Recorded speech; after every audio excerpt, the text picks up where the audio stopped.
के प्लस से प्लान वेग का मान कितना होता है। तो सबसे पहले थोड़ा सा हमको समझना पड़ेगा ये प्लान वेग क्या है, एस्केप वेलोसिटी क्या होती है। तो जनरल मतलब हम लोग समझे कि प्लान का मतलब क्या होता है। तो प्लान का मतलब होता है किसी वस्तु का या किसी चीज का कहीं बाहर जाना। अब यहाँ पे हम लोग किसकी बात कर रहे हैं, तो ऑब्वियस सी बात है हम लोग पृथ्वी की बात कर रहे हैं कि हम लोग पृथ्वी पर खड़े हैं। अगर हम लोग जैसे सपोज मैं इसको रिमोट को अगर यहाँ से फेंकता हूँ तो ये थोड़ी देर बाद वापस नीचे आ जाएगा। कारण उसका क्या है, आपको पता है हर वस्तु के ऊपर पृथ्वी का गुरुत्वीय बल लगता है। तो इसमें कोई ना कोई जी लग रहा होगा, गुरुत्वीय त्वरण भी लग रहा होगा, 9.8 मीटर पर सेकंड स्क्वायर के हिसाब से इसके ऊपर गुरुत्वीय त्वरण कार्य कर रहा होगा, गुरुत्वीय बल लग रहा होगा, जो वस्तु को वापस कहाँ लाता है, पृथ्वी की ओर लाता है।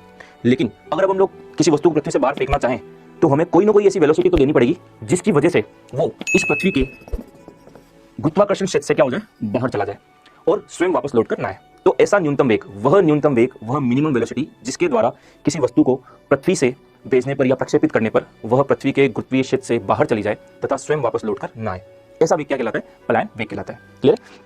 तो ये जैसे हमने डायग्राम में आपको समझाया, ये पृथ्वी है, ये इसके चारों ओर कोई ना कोई ऐसा क्षेत्र है जिससे अगर हम लोग वस्तु को बाहर भेजेंगे तो ही वो वस्तु वापस नहीं आएगी स्वयं।